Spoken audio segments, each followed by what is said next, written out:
You think you can buy everything with your money, don't you? Well, Mr. Perfect, I'm not for sale. Clover Meadows' words still echoed in my ears when the freezing jet of water hit me full force, drenching my $3,000 Armani suit and my billionaire CEO ego. In that moment, standing on the impeccable lawn of my Connecticut estate, dripping like an abandoned dog in the rain, I felt something I hadn't experienced in years. Absolute shame. Not the corporate shame of losing a deal that I could handle with champagne and arrogance, but the primitive, visceral shame of being seen for exactly what I was, a presumptuous idiot who had just deeply insulted a woman without even realizing it. 20 minutes earlier, I was in my office answering emails, occasionally distracted by the figure down below. 1 week. Just 1 week since Clover had started working on the mansion's flower beds, and I had already memorized her every movement. The way she tied her honey-colored hair in a messy bun, how she talked to the flowers while pruning them with a gentleness that contrasted with her calloused hands, how her genuine smile lit up her freckled face whenever my butler, Ernest, brought her a glass of lemonade. She was different, real, in a world where all the women I knew wore more makeup than clothes and talked more about their Birkin bags than anything substantial. Clover was like a breath of fresh air. Or perhaps I should say, a blast of freezing water. I went down to the garden with that confidence that only 32 years of privilege can provide. She was kneeling by the rose beds, her hands plunged in the earth, completely absorbed. She wore a faded t-shirt from some county fair and ripped jeans. Not those designer ripped jeans that cost a fortune, but genuinely ripped from work. Clover, I called, using my best corporate charm tone. I'd like to invite you to dinner, tomorrow night. I know an excellent French restaurant in Manhattan, Le Bernardin. Have you heard of it? She looked up, shielding her eyes from the sun with her muddy hand. For a moment, I thought I saw something dim in those brown eyes, as if a light had been switched off. No, thank you, Mr. Blackwell, she replied, returning to the roses. I laughed. Nobody refused me. Come on, don't be modest. I know a place like that might seem intimidating, but intimidating. She stood up abruptly, and that's when I realized my mistake. Her eyes didn't show shyness. They showed fury. You think I'm refusing because I'm afraid I won't know which fork to use? I didn't mean to. Of course you did. She took 2 steps toward me, and I instinctively backed away. Let me guess your logic. Poor simple gardener girl from the countryside. Must have never left her little town. I'll impress her with my money, my fancy restaurants, and she'll fall at my feet, grateful for the great Harrison Blackwell's attention. Each word was a slap. That wasn't, I grew up on a farm in Vermont, Mr. Blackwell. My family may not have your money, but they taught me something apparently lacking in your elite education. Respect. She picked up the hose that was on the ground. I'm not some charity project. I'm not an exotic novelty to add to your collection of experiences. And I'm definitely not someone you can impress with reservations at restaurants that probably pay more for a bottle of wine than I make in a month. Clover, I really didn't mean to. And that's when the water came. Strong, freezing, relentless. You didn't mean to insult, she shouted over the sound of the water. Well, you did. Now, if you'll excuse me, I have work to do. A concept that might be strange to someone who's probably never gotten their hands dirty in their life. When she finally turned off the water, I was drenched, humiliated, and, bizarrely, fascinated. She dropped the hose and walked past me with her head held high, leaving muddy footprints in her wake. Clover, wait, I managed to shout. She stopped but didn't turn around.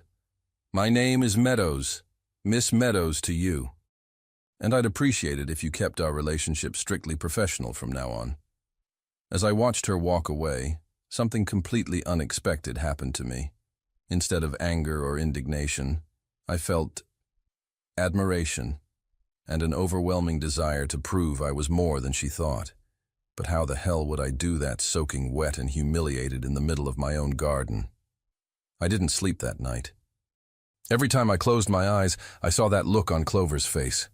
The moment her expression shifted from surprised to hurt to absolutely furious. I'd replayed our conversation 1,000 times, and each time I cringed harder at my own words. A place like that might seem intimidating.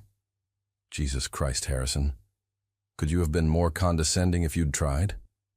By 6 in the morning, I'd abandoned any pretense of sleep and sat in my home office, watching the sunrise paint the gardens gold. She'd be here soon. Clover always arrived at 7 sharp, rain or shine. I'd learned that much from Ernest, who'd been surprisingly tight-lipped about our new gardener beyond basic information. "A private person, sir," he'd said when I'd tried to probe. Perhaps that's something to respect. Even my 70-year-old butler was calling me out. Fantastic. I'd drafted 17 different apologies on my phone. Deleted all of them. How do you apologize for being exactly what someone accused you of being? For proving every assumption they'd made about you in one spectacularly tone-deaf invitation? At 6:58, I watched her truck, a beat-up Ford that had seen better decades, rumble up the service road. She parked in her usual spot, far from the main house, and emerged wearing work boots, canvas pants, and a flannel shirt. Her hair was in that same messy bun, a few rebellious strands already escaping. She grabbed her tool bag from the truck bed and headed toward the East Gardens without a single glance at the house. Without a single glance at me. I'd positioned myself conspicuously on the terrace with my morning coffee. She either didn't see me or, more likely, was actively ignoring me. Subtle, Harrison, I muttered to myself. Real subtle. By 9 o'clock, I'd watched her work for 2 hours, and my respect for her had somehow grown even more. There was something almost meditative about the way she moved through the gardens. Methodical, but not mechanical. She knew exactly what each plant needed, adjusting her approach for the delicate orchids versus the hardy boxwoods. This wasn't just a job to her. It was a craft. I made my move at 9:47. I'd rehearsed it. Casual, respectful, brief. Just a simple apology, and then I'd leave her alone. I made it 3 steps onto the lawn before I realized my fatal mistake. Ernest had just had the sprinkler system serviced yesterday. New pressure settings. Settings I'd approved without really thinking about it because, well, that was his job to handle, wasn't it? The sprinklers erupted with the force of a small tsunami. I yelped, actually yelped like a startled terrier, and tried to run back to the terrace. But the new system was apparently designed to cover every inch of lawn with maximum efficiency. Within seconds, I was drenched for the second time in less than 24 hours. And there, standing safely on the gravel path between 2 garden beds, completely dry and watching the whole disaster unfold, was Clover Meadows. Our eyes met. Hers widened. And then, God help me, she started to laugh. Not a polite chuckle, not a hidden smirk. A full, genuine throw-your-head-back laugh that echoed across the gardens. She actually had to lean against a tree for support. "I'm sorry," she gasped between laughs, clearly not sorry at all. "I'm so sorry. It's just, yesterday I soaked you on purpose, and today the universe decided to do it for me." She dissolved into giggles again. I stood there, dripping, and felt something unexpected. I started laughing too. Because it was ridiculous. I was ridiculous. Here I was, Harrison Blackwell III, master of the universe, defeated by sprinklers on his own lawn. "Karma's real, huh?" I called out over the spray. "Oh, it's very real, Mr. Blackwell." She wiped tears from her eyes, still grinning. "Though I have to say, the universe has better aim than I do. You're completely soaked." The sprinklers mercifully shut off, apparently running on 2-minute intervals. I squelched across the lawn toward her, leaving wet footprints on the gravel. She watched me approach, still fighting the occasional giggle. "Miss Meadows," I said formally, wringing water from my sleeve. "I came out here to apologize, though I seem to have led with another humiliation instead." Her smile faded slightly, replaced by caution. "You don't need to apologize, Mr. Blackwell." "Yes, I do." I ran a hand through my soaked hair. You were absolutely right yesterday. About everything. I was condescending and presumptuous and classist, she offered. Yes, that too. I took a breath. I do think money can solve most problems, and I did assume that you'd be impressed by an expensive restaurant. And I definitely didn't consider that maybe, just maybe, you declined because you simply weren't interested in me. She studied me for a long moment. Was that hard to say?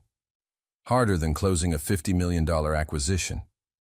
A small smile tugged at her lips. I grew up around horses, Mr. Blackwell. I can spot bullshit pretty easily. But that actually sounded genuine. It was. I gestured helplessly at my soaked state. I'm literally too wet and pathetic to maintain any pretense right now. She laughed again, softer this time. You do look pretty pathetic. I feel pretty pathetic. I paused. For what it's worth, I really didn't mean to insult you, which somehow makes it worse because it means those assumptions were just built in. I didn't even recognize them as assumptions. Clover set down her pruning shears and crossed her arms, regarding me thoughtfully. My grandmother used to say that recognizing your ignorance is the first step toward wisdom.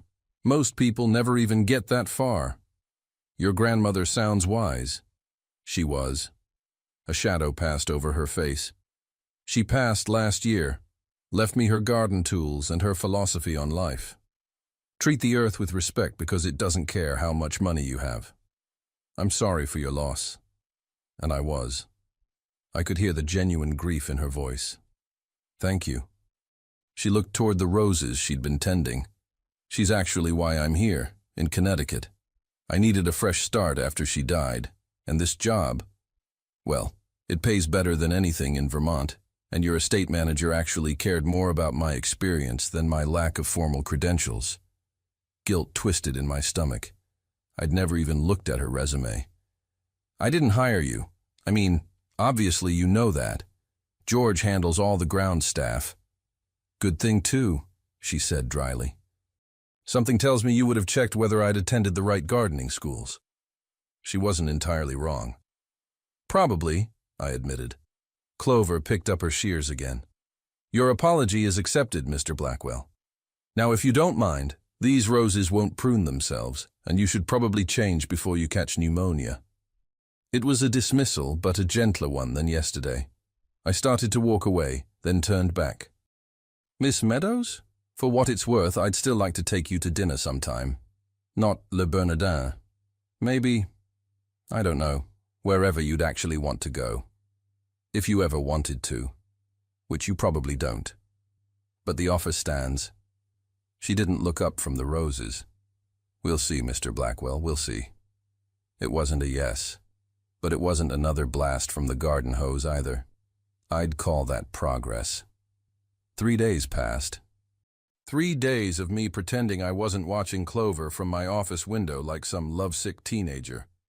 3 days of her pretending I didn't exist beyond the occasional polite nod when our paths crossed.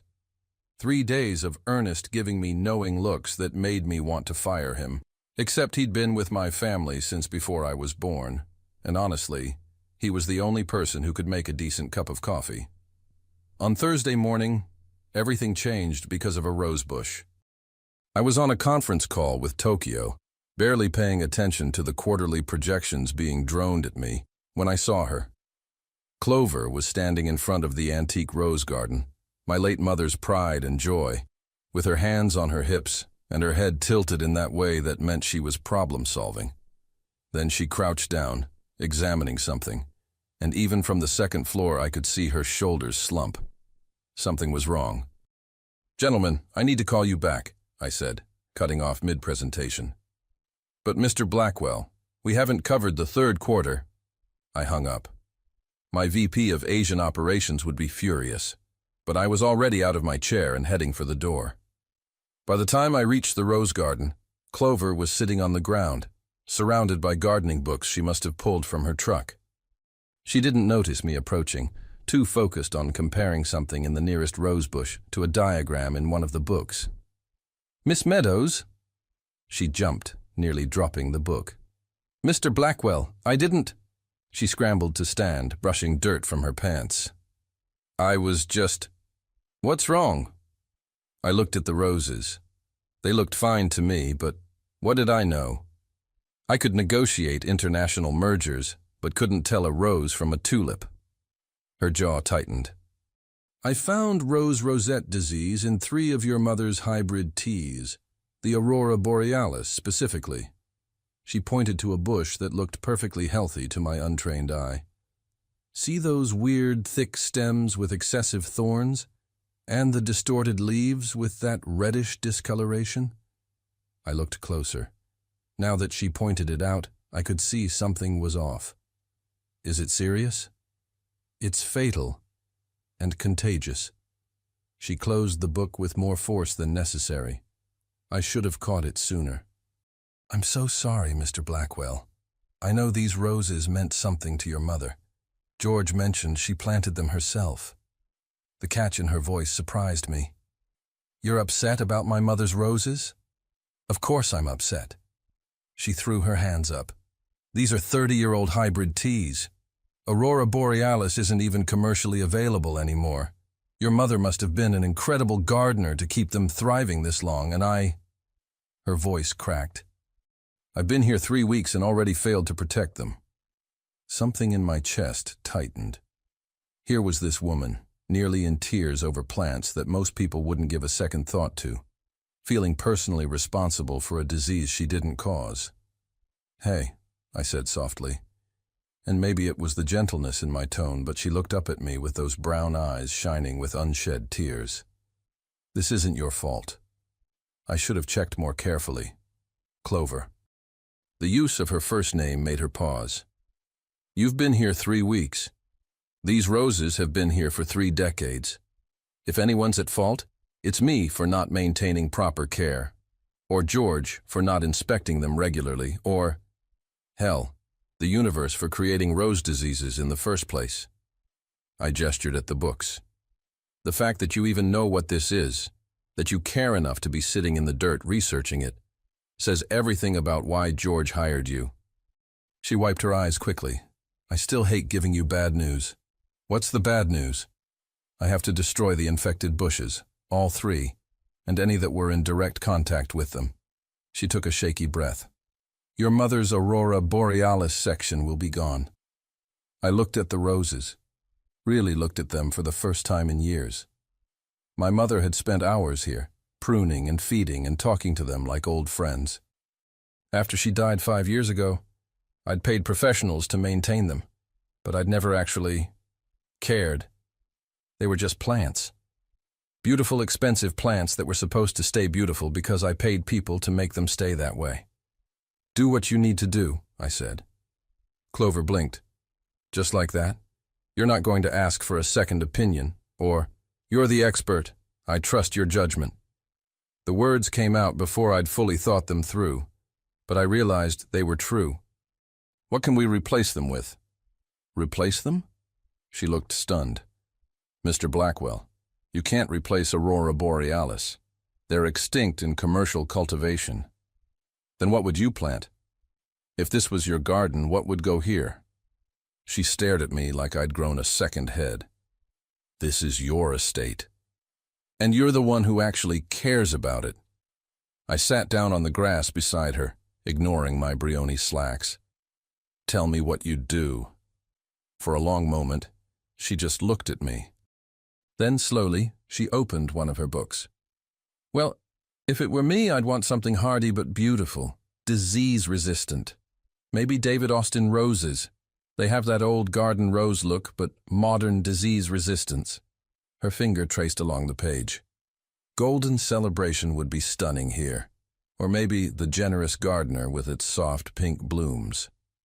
As she talked, her whole face transformed.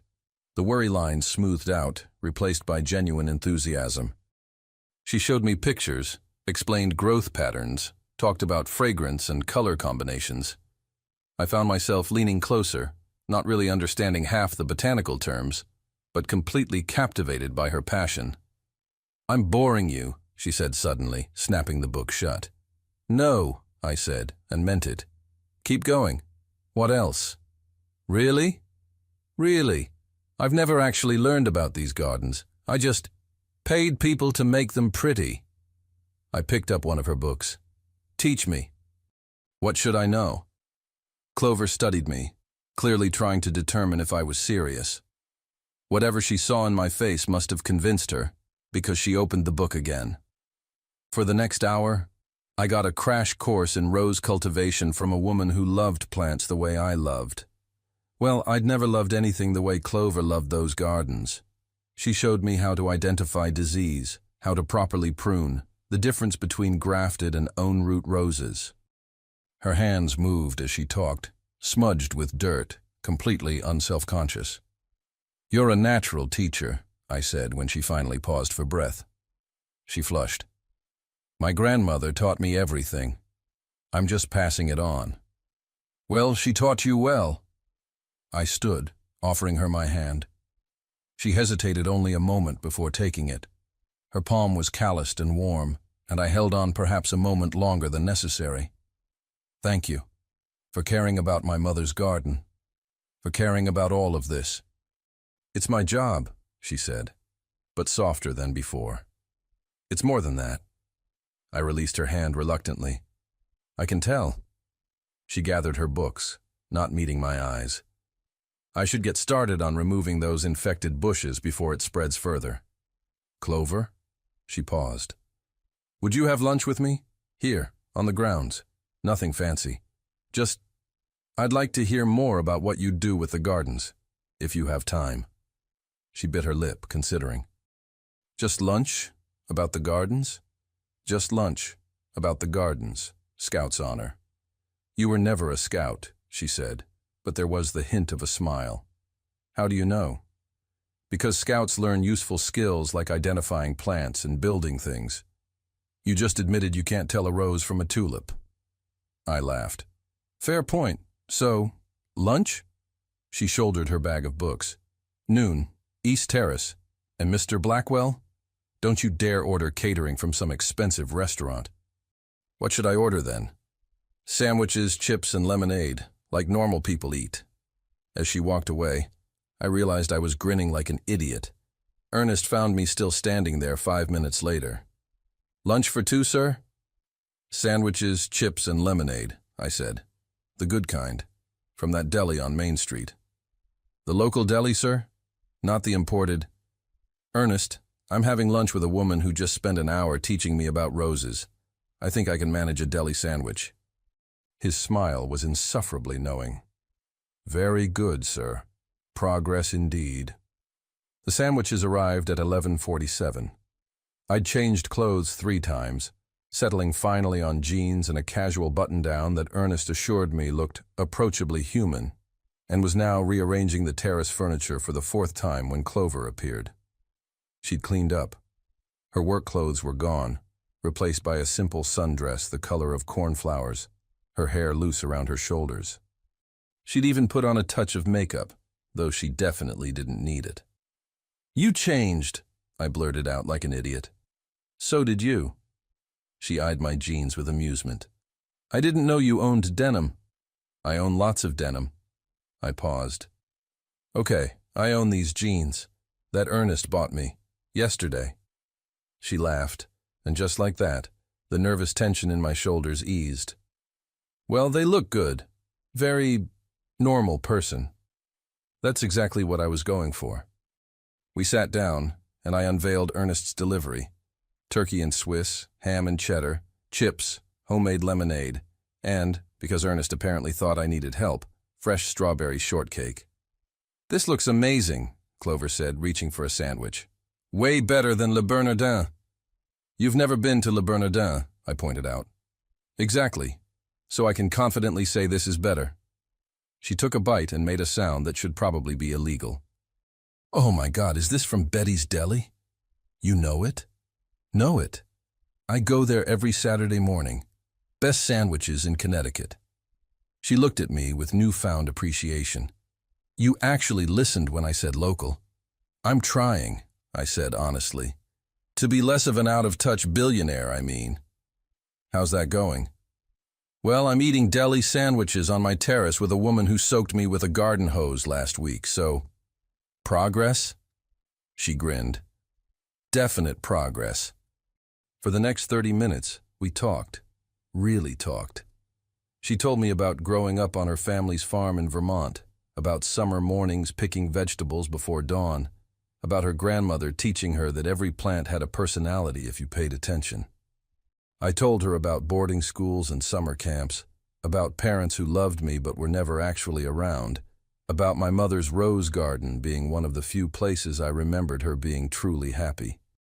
"Is that why you never came down here?" Clover asked softly. "To the gardens? Because it reminds you of her?" I set down my lemonade, surprised by the question and by my answer. Maybe. I hadn't really thought about it, but yeah. After she died, I just paid people to maintain it. Couldn't face coming down here myself. And today? Today, I watched someone else care about it as much as she did. That made it easier. I met her eyes. Thank you for that. She reached across the table, her hand covering mine for just a moment. "You're welcome." That's when Victoria's voice shattered the moment like a champagne flute hitting marble. "Harrison, darling, there you are!" I jerked my hand back as Victoria Ashworth Sterling swept onto the terrace in a cloud of Chanel No. 5 and entitlement. Tall, blonde, immaculately dressed in designer everything, she was exactly the kind of woman I used to date, before I realized how exhausting that was. Victoria. I stood, trying to keep the annoyance out of my voice. "I didn't know you were coming by. I texted you hours ago." She air-kissed both my cheeks, leaving lipstick marks I'd have to wash off later. "About the Vanderbilt Gala next weekend? You promised you'd be my +1 after Marcus and I split." I had promised no such thing. "I'm actually in the middle of…" That's when Victoria finally noticed Clover, who'd gone very still in her chair. Victoria's eyes did a sweep. Dress, hair, hands still slightly dirt-stained, and I watched her face arrange itself into an expression of polite curiosity, laced with condescension. "Oh, I'm so sorry, I didn't realize Harrison had… company." The pause before company was deliberate. "I'm Victoria Ashworth Sterling. Clover Meadows." Clover stood, extending her hand. "Nice to meet you." Victoria took it limply, as if afraid of catching something. "Meadows? What a quaint name. Are you… visiting from somewhere?" "I work here," Clover said evenly. "I'm the estate gardener." "Oh." Victoria's laugh was like wind chimes made of icicles. "How charming. Harrison, you're having lunch with the help? How very… democratic of you." The temperature on the terrace dropped about 20 degrees. "Victoria," I said, my voice hard. "That's incredibly rude." "Rude?" "Darling, I'm just surprised." "Since when do you socialize with staff?" She turned back to Clover with a smile that didn't reach her eyes. "No offense, of course. I'm sure you're very good at whatever it is you do." Clover's jaw tightened, but her voice stayed calm. "I appreciate your certainty. Mr. Blackwell, thank you for lunch. I should get back to those infected roses we discussed." "Clover, wait," I started, but she was already gathering her things. "Infected roses?" Victoria wrinkled her nose. "That sounds dreadful. Anyway, Harrison, about the gala." "Give me a minute, Victoria." I moved to follow Clover, but Victoria caught my arm. "Oh, let her go, darling. We have important things to discuss. The seating chart for the gala is absolutely crucial and…" I pulled my arm free. "I'm not going to the gala, Victoria." "What? But you promised?" "No, I didn't. And right now, I need you to leave." Her mouth fell open. "Excuse me? You were incredibly rude to my guest. I'd like you to leave my property." "Your guest?" Victoria's eyes widened with understanding, then narrowed with something that looked like betrayal. "Oh my God, you're actually interested in her, the gardener. Harrison, please tell me you're joking." "Goodbye, Victoria. This is insane. She's completely wrong for you. Wrong social circle, wrong background, wrong everything. What would your mother say?" That struck a nerve. My mother would say that someone who talks to people the way you just did has no place in her home. Now please leave before I have Ernest escort you out." Victoria stared at me for a long moment, her face cycling through shock, anger, and finally, cold fury. "You're making a mistake, Harrison, a huge mistake. She'll never fit into your world, and when you realize that, don't come crawling back to me." "I won't," I said simply. She left in a whirlwind of expensive perfume and wounded pride, her heels clicking angrily across the terrace stones. I found Clover by the rose garden, aggressively yanking on work gloves. "Clover, don't." She held up a hand. "Just don't, okay? Your friend was right. This," she gestured between us. "Whatever this is, it's a bad idea. We're from completely different worlds, and I was stupid to forget that for an hour. She's not my friend. She's barely an acquaintance. But she is from your world." Clover's eyes met mine, and I saw hurt there beneath the anger. "A world where people like me are the help, where having lunch with your gardener is democratic and weird, where I'll always be wrong background, wrong everything. I don't care about any of that. Maybe not right now, but eventually?" She shook her head. "I've seen this movie, Mr. Blackwell. The rich guy has his little rebellion, dates the working-class girl, and then reality sets in. His friends don't accept her. His business associates raise eyebrows. Every event becomes a test she's destined to fail because she doesn't know the secret handshakes and code words. And eventually, he realizes it's just too hard and goes back to dating Victoria's. That's not. I should get back to work." She grabbed her pruning shears. "Thank you for lunch. It was nice while it lasted." She walked away, and this time I didn't follow. Because part of me, the cowardly, realistic part, wondered if maybe she was right.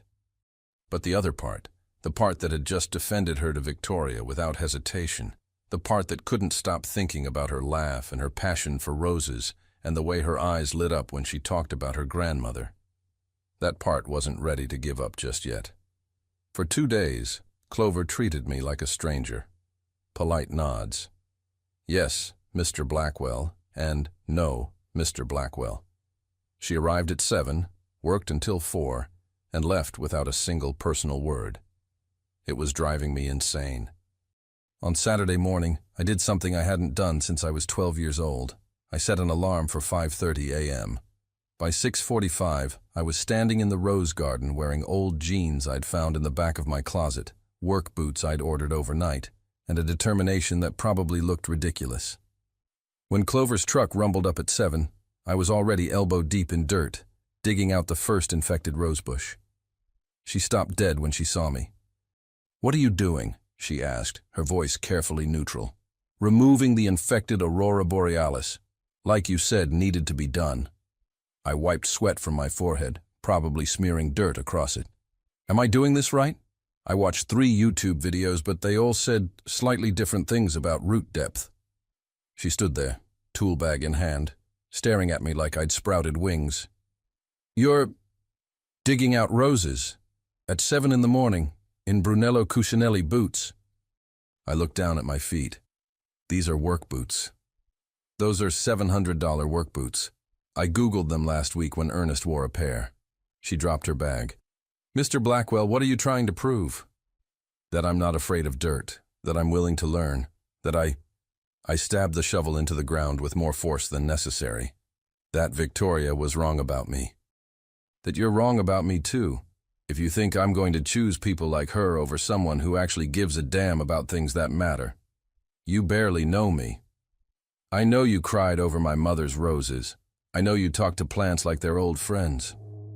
I know you drive an hour each way to work here when you could probably find something closer, because George told you about my mother and you wanted to honor her gardens." I met her eyes. "I know that in 3 weeks, you've made me think more about what matters than I have in 3 years. Clover's expression softened slightly. "You're really out here at 7 a.m. destroying expensive boots because of what I said?"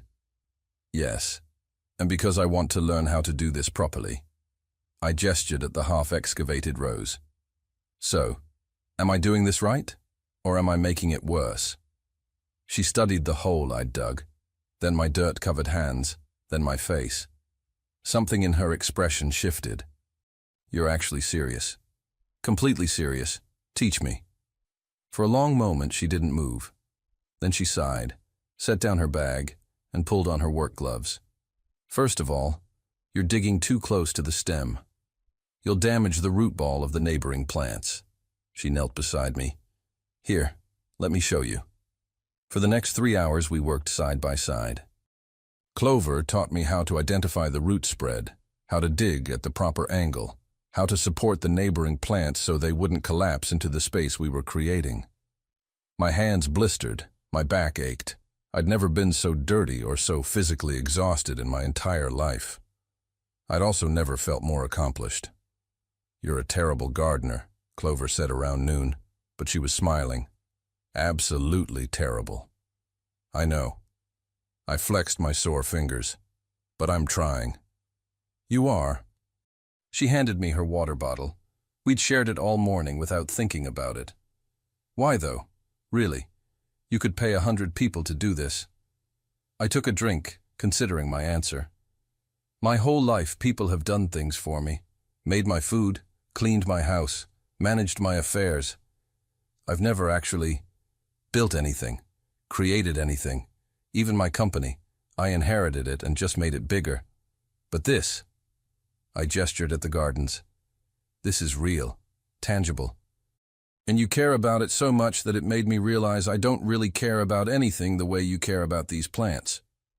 That's not true. You care about your business. Do I? Or do I just like winning? I pulled off my gloves, studying my blistered palms. Honestly, Clover, until last week, I couldn't have told you the last time I did something because I actually cared about it, not because it was expected or profitable or ego-boosting. She was quiet for a moment. My grandmother used to say that you can tell a lot about a person by watching them garden, whether they're patient, whether they listen, whether they understand that some things can't be rushed or bought. What does my gardening tell you? That you're stubborn. She smiled. And maybe teachable. The jury's still out. I'll take teachable as a win. I stood, offering her my hand. She took it, and this time, neither of us let go immediately. Clover, I'm sorry about Victoria. I'm sorry that people like her exist in my world. But I'm not sorry about wanting to spend time with you. Harrison. She stopped, seemingly surprised that she'd used my first name. This isn't going to be easy. Your world and mine, they don't overlap. Then maybe it's time I spent more time in your world. I squeezed her hand gently. I'm not asking you to fit into my life. I'm asking if maybe we could build something new. Together. Something that's neither your world nor mine, but ours. That's a pretty speech. It's not a speech, it's an offer. I released her hand reluctantly. No pressure, no expectations, just give me a chance to show you I'm more than expensive suits and tone-deaf dinner invitations. She studied my face for a long moment, then looked at my blistered, dirt-covered hands. You really did watch YouTube videos. 3 of them. Very educational. A smile tugged at her lips. And you'll probably be too sore to move tomorrow. Probably. And your boots are completely ruined. Worth it, she laughed. That genuine, full laugh I'd been missing for 2 days. Okay. You can help me finish removing these roses. And then maybe, I'll let you buy me that deli sandwich you promised, from Betty's. Not anywhere fancy. Relief flooded through me. Betty's, I promise. And Harrison? She picked up her shovel. Next time you want to prove something, maybe text me first. I could have saved you from murdering those poor roots on the east side. I murdered roots? Completely butchered them. It was painful to watch. But she was grinning. Good thing you're teachable. As we worked through the afternoon, our hands dirty and our backs aching, I realized something. For the first time in my life, I wasn't the guy giving orders or writing checks. I was the student, the one learning, the one who didn't have all the answers. and it felt absolutely right. By the time we finished, the sun was setting gold across the gardens. 3 infected rose bushes sat in the compost pile, and 3 gaps remained where my mother's aurora borealis had grown. But standing there with Clover, both of us exhausted and filthy, those gaps felt less like endings and more like spaces waiting to be filled with something new. "So," I said, brushing dirt from my jeans. "Betty's?" She looked at me, really looked at me, and nodded. "Betty's. But you're buying. Consider it payment for the free gardening lesson. Best money I'll ever spend."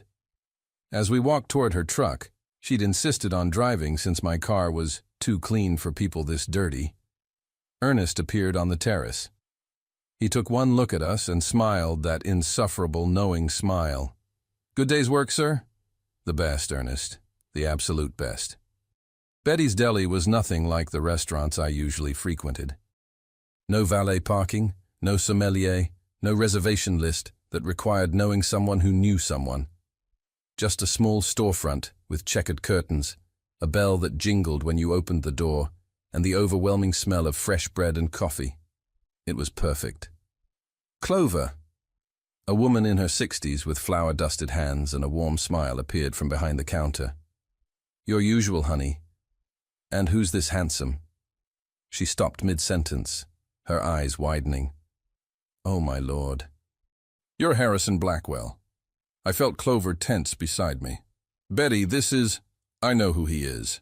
His face was on the cover of Forbes last month. My husband reads it religiously." Betty's eyes darted between us, practically sparkling with curiosity. "Are you two—" "We're colleagues," I said quickly, then glanced at Clover. "Friends, hopefully." "Friends who garden together," Clover added, gesturing at our dirt-stained clothes. "I'm teaching him about roses." "Uh-huh." Betty's knowing smile could have lit up the whole state. "Well, any friend of Clover's is welcome here. What can I get you, Mr. Blackwell?" "Harrison, please. And whatever Clover usually gets sounds perfect. Make it 2. Betty disappeared into the kitchen, and I realized every person in the deli, all 7 of them, was staring at us. A teenage girl in the corner was not so subtly taking a photo with her phone. "I'm sorry," Clover whispered. "I didn't think about— you're kind of recognizable." "It's fine." And surprisingly, it was. These weren't the calculating stares I got at business dinners or charity galas. These were just curious townspeople wondering what a billionaire was doing in their local deli covered in dirt. "Where should we sit?" She led me to a booth in the back, clearly her regular spot based on how the worn vinyl seemed molded to her shape. We slid in across from each other, and suddenly I was hyper-aware of how small the table was, how close we were, how her knee was almost touching mine. "So," I said, trying to sound casual, "you come here often?" She laughed. "Did you really just use that line?" I panicked. "I don't actually know how to do this." "Do what?" "This." I gestured between us. Casual, real. Sitting in a deli with dirt under my fingernails, hoping I don't say something stupid that makes you spray me with a hose again. "The hose is at the estate. You're safe here." Her smile faded slightly. "Are you okay with this? People staring. Photos probably ending up on social media. Tomorrow morning, there'll probably be articles speculating about who I am and what we're doing." "Let them speculate." "Harrison, I'm serious. This affects you too. Your image, your business." "My image is fine. And my business survived me showing up to a board meeting once with a hangover and mismatched socks. It'll survive me having sandwiches with someone I actually like." I reached across the table, stopping just short of taking her hand. "Unless you're worried about your reputation." "My reputation is what? The gardener who somehow snagged a billionaire? That's already getting built. Trust me." She sighed. "Betty's texting everyone in her book club as we speak. By tomorrow, my phone will be exploding with calls from people I haven't talked to since high school wanting to catch up." "I'm sorry. I didn't think about that part. It's not your fault." She did take my hand then, briefly. It's just reality. Your life is public. Mine was private. Those two things don't mix well. Betty returned with 2 loaded turkey clubs, chips, and 2 bottles of their homemade lemonade before I could respond. "On the house," she said firmly when I tried to pay. "Consider it a welcome to the neighborhood." After she left, Clover picked up her sandwich. "She's going to tell everyone you're my boyfriend now, you know. Would that be terrible?" She paused mid-bite. "What? If people thought that, would it be terrible?" "Harrison, I know we're not. I know we're still figuring out whatever this is. But hypothetically," I leaned forward, "would you be embarrassed if people thought you were dating me?" "Embarrassed? No. Terrified? Yes." She set down her sandwich. "Do you know what happened the last time I dated someone outside my class, I guess? His name was Marcus Pemberton. We met at a gardening expo 3 years ago. He seemed nice, normal. Told me he worked in finance. Turned out he was a hedge fund manager worth about $50 million. What happened? Everything was great until he invited me to meet his friends. Suddenly I was the cute project. The refreshingly down-to-earth girl who was so real. They treated me like a performing monkey. Look, she knows how to use power tools. Look, she's never been to the Hamptons. Look, she doesn't know what quinoa is." Her voice cracked slightly. "Marcus never defended me. He just laughed along like I was this charming oddity. When I finally called him out, he said I was being too sensitive, that they were just playing around. We broke up a week later. My chest tightened with anger. Not at her, at that idiot Marcus and his terrible friends. I'm not Marcus. I know, you're different. But Harrison, your world is still full of Victorias and Marcuses, people who will never see me as an equal. And I can't," she took a shaky breath, "I can't go through that again, being made to feel small, like I'm not enough just as I am." "Clover." I did take her hand now, holding it firmly. "You are enough, more than enough. And anyone who makes you feel otherwise can get the hell out of my life. Victoria already has, and I've known her since prep school. But what about your business partners, your board members, the people you need to work with? I need them a lot less than I need to be able to look at myself in the mirror." I squeezed her hand. "My mother used to say that the measure of a person isn't who they are in front of important people, but who they are when nobody's watching. I've spent too many years being the person I thought I should be. It's exhausting. You make me want to be better. Real. Does that make sense?" She nodded slowly. "It does. But wanting to be better and actually changing your whole life? Those are different things. Then watch me." I lifted her hand, pressed a kiss to her dirt-stained knuckles. "I'm done talking about it. Let me show you." Her breath caught. "Harrison!" The door jingled, and a man's voice called out, "Clover Meadows, is that you?" Clover yanked her hand back, her face flushing. A guy in his 30s wearing a sheriff's uniform was walking toward our booth with a huge grin. "Jake!"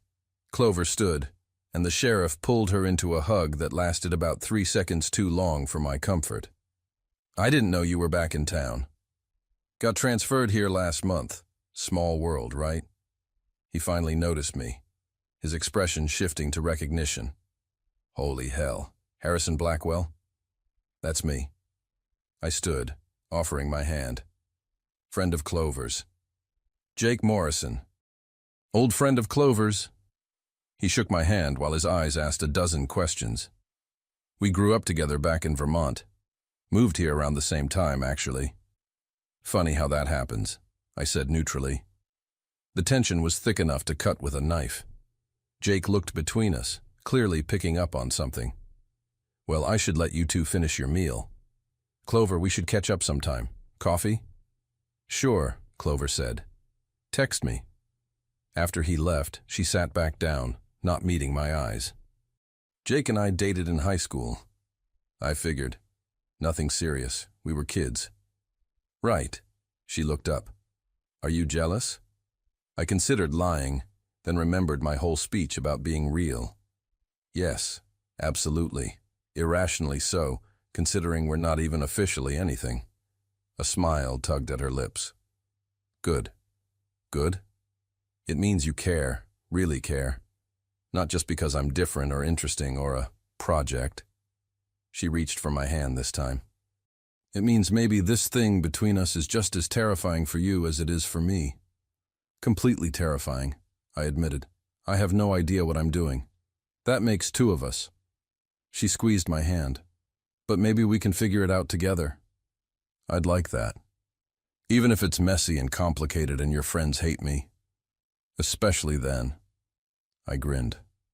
Besides, I think we've established that I don't actually like my friends. She laughed, and just like that, the tension dissolved. We finished our sandwiches, talking about everything and nothing. Her favorite books, my terrible college stories, her dream of opening her own garden design business someday, my confession that I'd never actually finished reading a book I enjoyed, only ones I was supposed to enjoy. When we finally left, the sun was setting, painting the sky in shades of gold and pink. Clover's truck was the only vehicle left in the parking lot. Thank you, she said softly. For today, for trying, for being you. Thank you for giving me a chance. I moved closer. Can I see you tomorrow? Not as employer and employee, as whatever we are. We're figuring it out, she said. Remember? Right. Can I see you tomorrow while we figure it out? She smiled.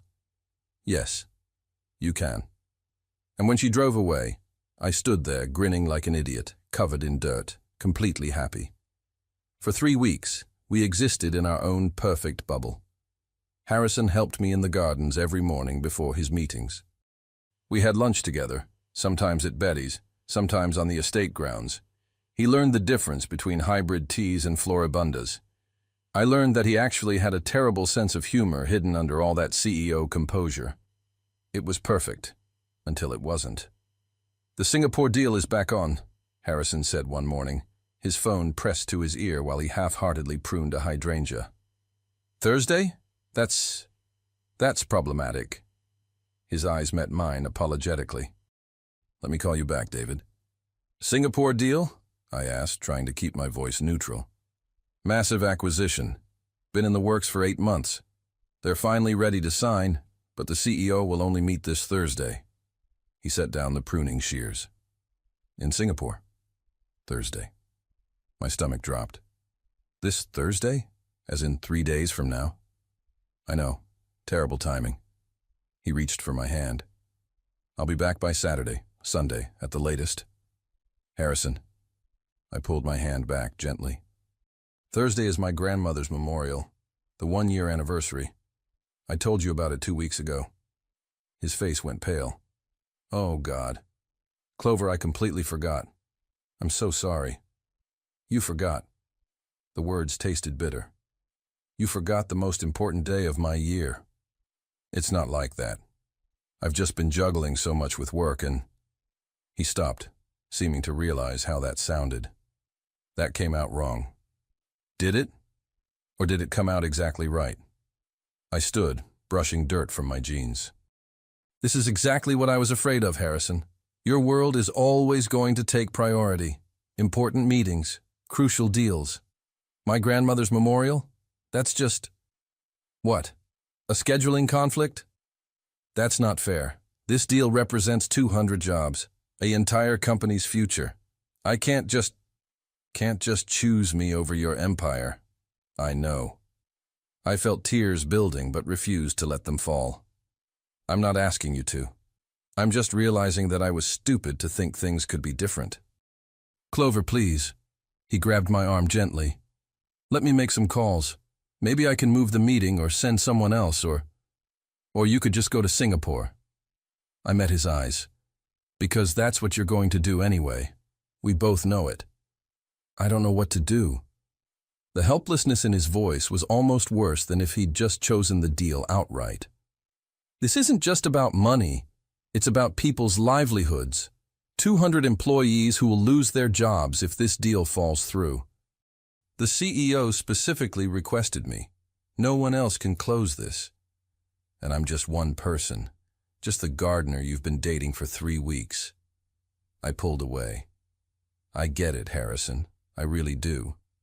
But my grandmother was my entire world. She raised me when my parents couldn't. She taught me everything I know. And this memorial, it's not just some event. It's the only thing I've asked you to prioritize. It's one day. I'll be back right after. It's not about the day. My voice cracked. It's about what it represents. You said you wanted to be different. You said you were done being the person you thought you should be. But the first time you have to actually choose between your old life and this and us, you're already making excuses for why the deal matters more.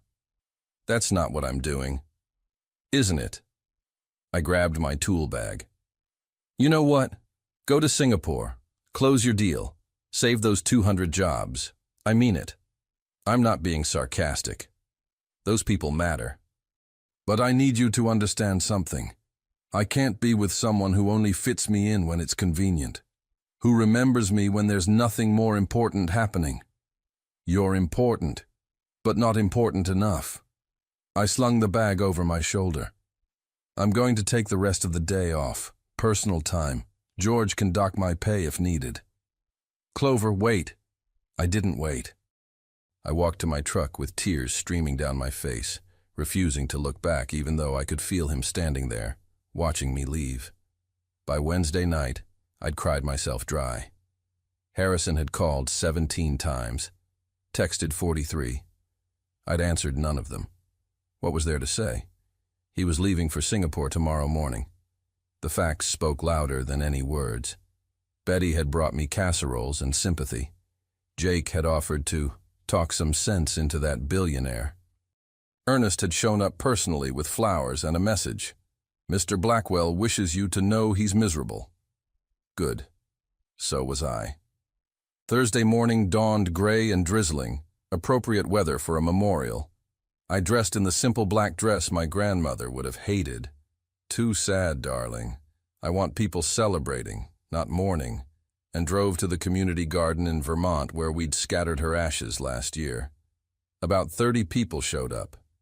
Fellow gardeners, farmers, market friends, neighbors she'd helped over the years. We shared stories, planted a memorial rose bush, laughed and cried in equal measure.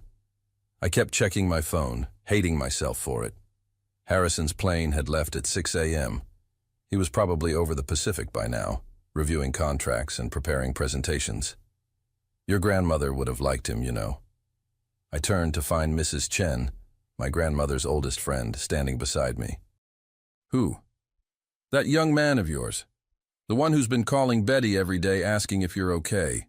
The one who funded the new greenhouse at the community garden last week. Anonymously, of course, but Betty can't keep a secret to save her life. He did what? Donated $50,000 in your grandmother's name. Mrs. Chen patted my hand. Said she deserved to be remembered as someone who helped things grow. My throat tightened. He's in Singapore right now. Important business deal. Is he? Mrs. Chen's eyes crinkled mysteriously. How curious. Before I could ask what she meant, someone called my name. I turned. And there, standing at the garden entrance in a soaked suit with wilted roses in his hand, was Harrison Blackwell. I missed my flight, he said breathlessly, walking toward me. Actually, I canceled my flight. And the meeting. And possibly torpedoed a $200 million deal. He stopped in front of me, rain dripping from his hair. Because you were right, about everything. Harrison, I couldn't form words. David found another buyer. They'll close next week, and yes, I'm leaving money on the table, but those jobs are safe. He held out the roses, already drooping from the rain. These are from your estate. The golden celebration roses we planted together. I wanted to bring a piece of what we built to honor your grandmother. Tears spilled down my cheeks. You stayed. You actually stayed. Of course I stayed. He cupped my face in his hands. You asked me to choose. So I'm choosing. Not just today, but every day. You, Clover. Always you. Your business. Will survive. It always does. But us? We only get one chance at this. He pressed his forehead to mine. I'm so sorry I made you doubt that. I'm sorry I forgot. I'm sorry I made you feel like you were just another appointment in my calendar. I couldn't speak. Could barely breathe. So I kissed him instead. Right there in the memorial garden with 30 people watching and my grandmother's spirit probably laughing from wherever she was. When we finally broke apart, he was grinning. So, am I forgiven? You're on probation, I managed. But yes, you're forgiven. I can work with probation. He took my hand. Now introduce me to everyone. I want to hear all the stories about the woman who raised someone as incredible as you. As we walked toward the gathered friends, Mrs. Chen whispered, definitely would have approved. And somewhere, I swear I heard my grandmother laughing in agreement. 6 months later, the gardens had never looked better. I was kneeling in the newly expanded rose section, the one Harrison had insisted on quadrupling in size because you need more space for your designs, when I heard the familiar sound of expensive shoes on gravel trying to walk quietly. You're supposed to be in Boston, I called without turning around. Meetings ended early. Harrison's arms wrapped around me from behind, his chin resting on my shoulder. Couldn't wait to get home. Home. He'd started calling the estate that about 3 months ago, around the same time his penthouse in Manhattan, had mysteriously developed a plumbing issue that required him to stay in Connecticut indefinitely. His toothbrush had appeared in my cottage bathroom, then his clothes in my closet. Then Ernest had quietly converted the cottage's second bedroom into an office, just in case Mr. Blackwell needs to work remotely. We hadn't officially moved in together. It had just happened. Like the gardens, our relationship had grown naturally, taking root in unexpected places. How was Boston? I leaned back against him. Productive, boring, filled with people wearing too much cologne. He pressed a kiss to my neck. I have something to show you. If it's another ridiculously expensive gardening tool, it's not a tool. Come on. He pulled me to my feet, practically vibrating with excitement. I followed him through the gardens to the old greenhouse, the one that had been falling apart when I started. The one I'd mentioned wanting to restore someday. The doors were closed, wrapped with a giant red bow. Harrison, what did you do? Open it. I pulled the bow, pushed open the doors, and gasped. The greenhouse had been completely transformed. New glass panels, updated irrigation, proper shelving, a workstation with all the tools I'd ever mentioned wanting. But that wasn't what made my eyes water. Every available surface was covered in pots of golden celebration roses, hundreds of them, all in full bloom. You said your grandmother always dreamed of having a proper greenhouse, Harrison said softly. Somewhere to start seedlings, experiment with hybrids, really create something. So I thought, maybe this could be yours, ours. Harrison. I turned to face him. This is too much. It's not nearly enough. He took my hands. Clover, these past 6 months have been the best of my life. You've taught me what matters, what's real. You've made me want to be better, do better. You've shown me that the most valuable things can't be bought. They have to be grown, nurtured, cared for. Are you comparing our relationship to gardening? I asked, laughing through tears. Maybe. He smiled. Is it working? Maybe. Good. Because I have one more thing. He reached into his pocket, and my heart stopped. Harrison, let me say this first. He took a breath. I know it's only been 6 months. I know everyone will say it's too fast, too soon. But I also know that I love you. I know that I want to spend every morning helping you in these gardens, even though I'm still terrible at pruning. I know I want to hear you talk to plants like old friends for the rest of my life. I know that you're it for me, Clover Meadows. He dropped to one knee, pulling out a ring that was nothing like what I'd expected. No massive diamond. Instead, A delicate gold band with a cluster of small stones in shades of gold, pink, and green, the colors of a garden at sunrise. Clover, will you marry me? Will you let me spend the rest of my life growing something beautiful with you? I was crying fully now, nodding before I could even speak. Yes, yes, you idiot. Of course, yes. He slipped the ring on my finger, stood and kissed me like we had all the time in the world. Which I realized we did. I love you, I whispered against his lips. Even though you still can't tell a weed from a wildflower. I love you too, he grinned. Even though you once soaked me with a garden hose. You deserved it. I absolutely did.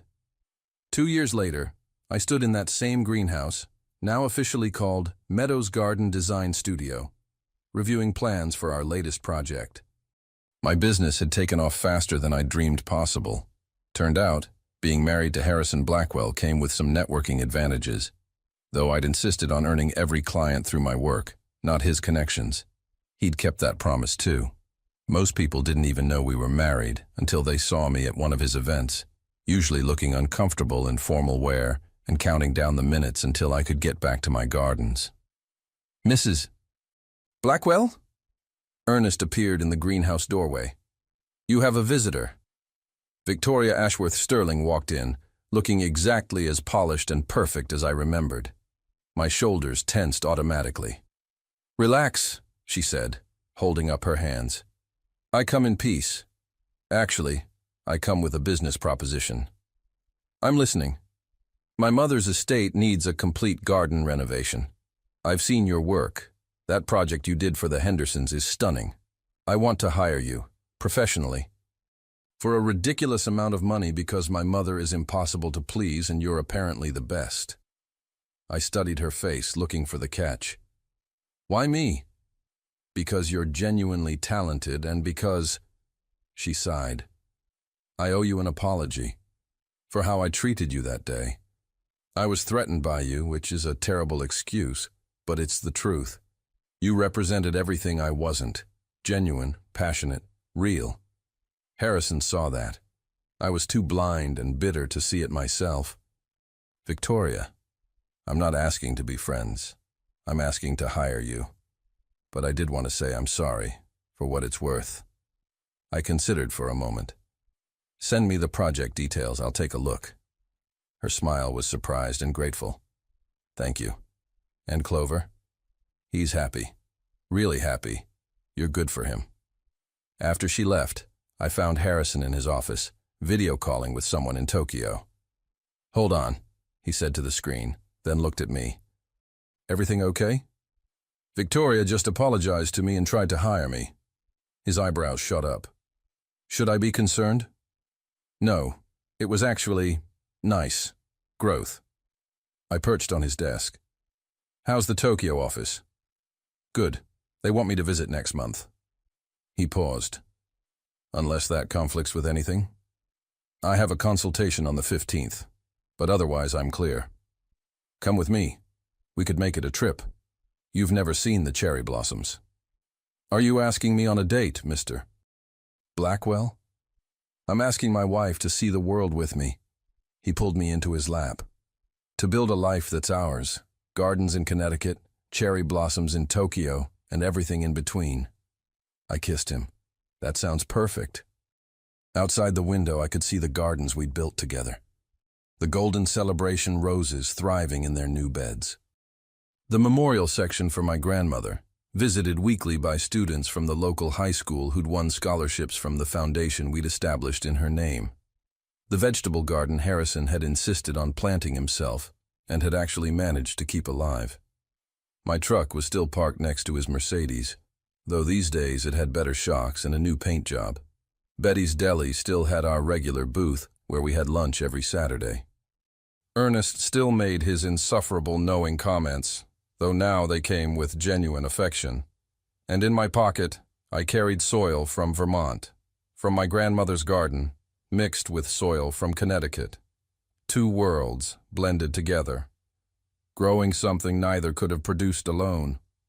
What are you thinking? Harrison asked. I looked at this man who'd learned to garden for me, who'd canceled multi-million-dollar deals to stand in the rain at a memorial, who'd built me a greenhouse because I mentioned a dream once.